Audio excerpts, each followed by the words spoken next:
हम तो हसे पूछिले पाताले मालिनिया हो समझाई दी तू ना हो समझाई दी तू ना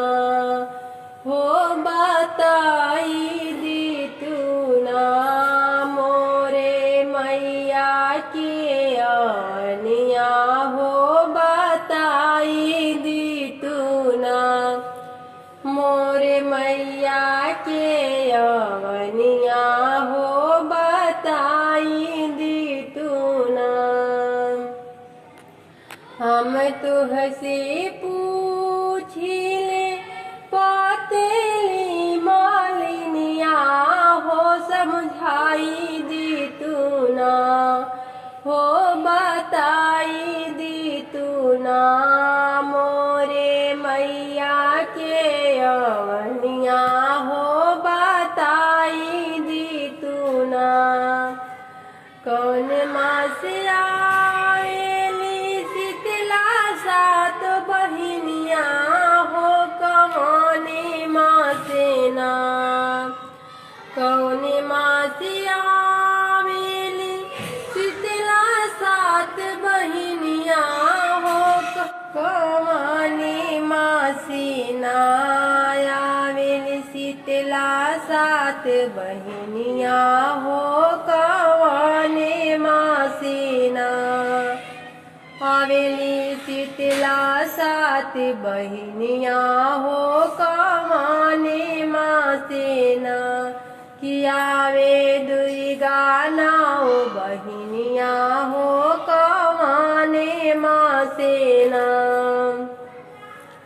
कौने मासे आवेली शीतला सात बहिनिया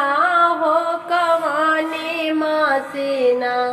कि आवे दुर्गा नाओ बहिनिया हो कौने मासे ना चैत मासिया आवेली शीतला सात बहिनिया हो कुआरे मासे ना चैत मासिया आवेली शीतला सात बहिनिया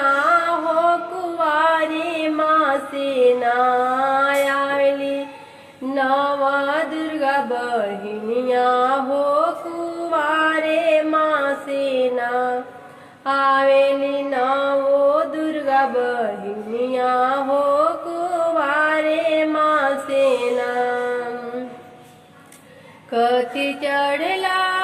मेली शीतला सात बहिनिया हो कि कति चढ़ीना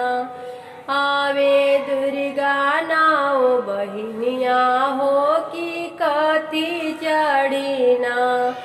आवे दुर्गा नाओ बहिनिया हो कि कति चढ़ीना डोल चढ़ आवेली शीतला सात बहिनिया हो कि रथ चढ़ीना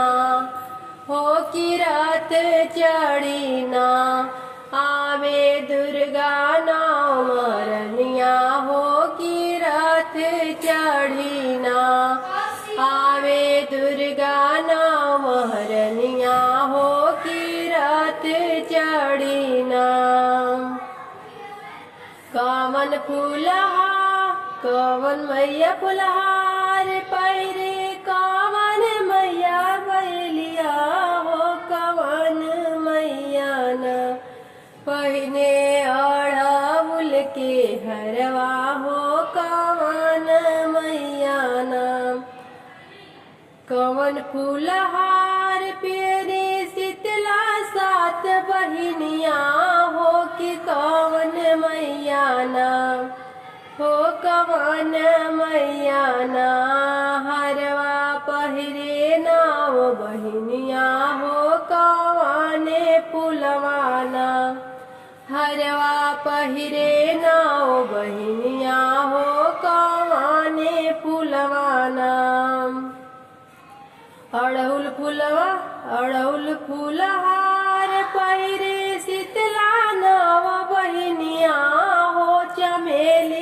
फूलवाना हरवा पहिरे ना ओ बहिनिया हो चमेली फूलवाना कि हरवा पहिरे ना